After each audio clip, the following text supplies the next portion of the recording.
तो आज हम मध्यकालीन भारत के इतिहास पर चर्चा कर लेते हैं। तो मध्यकालीन भारत के इतिहास में सबसे पहले दिल्ली सल्तनत आता है। उत्तर भारत के अंतिम तुर्क विजेता मोहम्मद गौरी, उत्तर भारत के जो अंतिम तुर्क विजेता थे वो मोहम्मद गौरी थे। उसके पास कोई संतान नहीं था। वह अपने साथ बहुत सारे गुलामों को लाया था, जिसे उन्होंने अपने अधिकारी के पदों पर नियुक्त किया था। 1206 ईस्वी में जब मोहम्मद गौरी की मृत्यु हो गई, तब कुतुबुद्दीन ऐबक लाहौर के स्थानीय, कुतुबुद्दीन ऐबक यहाँ पर अंडरलाइन कर लेना है, लाहौर के स्थानीय नागरिकों के अनुरोध पर सत्याग्रहण किया और 1206 ईस्वी से लेकर के 1290 ईस्वी के मध्य दिल्ली सल्तनत के सुल्तान, गुलाम वंश के सुल्तान के नाम से विख्यात हुए। ये गुलाम वंश के नाम से 1206 से लेकर के 1290 ईस्वी तक के जितने भी शासक थे दिल्ली सल्तनत के, सभी गुलाम वंश के शासक के नाम से विख्यात हुए। यद्यपि वे एक वंश के नहीं थे, वे एक ही वंश के नहीं थे, सभी अलग अलग वंश के थे। कुतुबुद्दीन ऐबक ने कुतुबी, इल्तुतमिश ने शमसी तथा वल्वन ने वल्लवी राजवंश की स्थापना किया था। कुतुबुद्दीन ऐबक ने कुतबी और इल्तुतमिश ने शमसी और बलवन ने बलवनी राजवंशों की स्थापना की थी। अब इतिहासकार अजीज अहमद कहते हैं कि इन शासकों को दिल्ली के आरंभिक तुर्क शासकों का नाम, तुर्क शासक थे। ये शासक दिल्ली के आरंभिक तुर्क शासक थे। ये जो शासक थे दिल्ली के आरंभिक तुर्क शासक थे। कौन? गुलाम वंश के जितने भी शासक थे सभी दिल्ली के आरंभिक तुर्क शासक के नाम से इन्हें पुकारा इतिहासकार अजीज अहमद ने, इसको नाम दिया। ये इसमें से प्रत्येक स्वतंत्र माता पिता के संतान थे। जो भी शासक थे गुलाम वंश के, सभी प्रत्येक उसमें से प्रत्येक जो थे स्वतंत्र माता पिता के संतान थे, स्वतंत्र माता पिता से उत्पन्न हुए थे। लेकिन ये बाद में आगे चल करके इसका संतान स्वतंत्र नहीं रहे, गुलाम बन गया। इसी कारण इन शासकों को गुलाम वंश के सुल्तान कहने के स्थान पर प्रारंभिक तुर्क, ये प्रारंभिक तुर्क सुल्तान कहना अधिक उचित होगा, या मामलुक सुल्तान कहना अधिक उचित होगा या अधिक उपयुक्त होगा। प्रारंभिक सुल्तान कहना अधिक उपयुक्त होगा।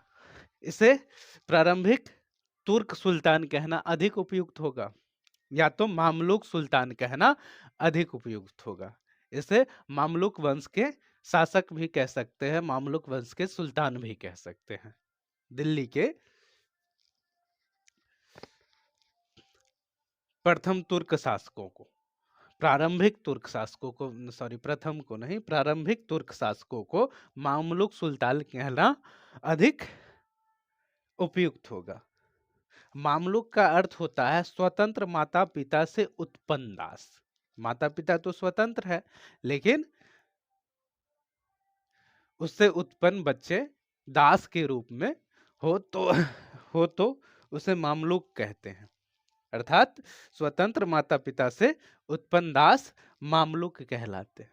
तो मामलुक नाम इतिहासकार हबीबुल्लाह ने दिया इन शासकों को, इन शासकों के वंश को मामलुक नाम इतिहासकार हबीबुल्लाह ने दिया। तो इसमें अंडरलाइन पॉइंट है, याद कर लेनी है, इतिहासकार हबीबुल्लाह। और मामलुक का अर्थ होता है स्वतंत्र माता पिता से उत्पन्न हुए दास। ये भी याद रखना है। इसमें कुछ मोटे तौर पर मोहम्मद गौरी जो थे वो उत्तर भारत के तुर्क विजेता थे, अर्थात उत्तर भारत पर विजय प्राप्त करके उत्तर भारत पर विजय प्राप्त किया था, जो तुर्क देश से आकर के आक्रमण किया था और उत्तर भारत को जीत लिया था, उत्तर भारत के हिस्से के कुछ हिस्से को जीत लिया था। न उसके पास कोई संतान नहीं था, न वह अपने साथ बहुत सारे गुलामों को लाया था, जिस जिसे उन्होंने अपने अधिकारी के रूप में नियुक्त किया था। 1206 ईस्वी में मोहम्मद गौरी की अचानक मृत्यु हो जाती है और उसके बाद कुतुबुद्दीन ऐबक वहां का शासक बन जाता है। 1206 ईस्वी से लेकर के 1290 ईस्वी के मध्य दिल्ली सल्तनत के सुल्तान को गुलाम वंश के नाम से जाना जाते हैं। 1206 ईस्वी से 1209 ईस्वी 90 ईस्वी तक जो भी शासन 1206 से लेकर के 1290 ईस्वी तक जो भी शासक शासन किए दिल्ली सल्तनत पर, गुलाम वंश के शासक के नाम से विख्यात थे। यद्यपि वो एक वंश के नहीं थे। कुतुबुद्दीन ऐबक ने कुतुबी, इल्तुतमिश ने शमसी तथा बलबन ने बलबनी राजवंशों की स्थापना की थी। इसमें से प्रत्येक स्वतंत्र माता पिता से उत्पन्न संतान थे, अर्थात जितने भी शासक हुए गुलाम वंश के सभी स्वतंत्र माता पिता के संतान थे, लेकिन वे बाद में जाकर के गुलाम बन गए मोहम्मद गौरी का। इसी कारण इन शासकों को गुलाम वंश के शासक कहना अधिक उचित नहीं होगा। प्रारंभिक तुर्क सुल्तान कहना अधिक उचित हुआ और मामलुक सुल्तान कहना भी अधिक उपयुक्त होगा। कह रहा है मामलुक का अर्थ होता है स्वतंत्र माता पिता से उत्पन्न हुए दास। मामलुक नाम इतिहासकार हबीबुल्लाह ने दिया इसको।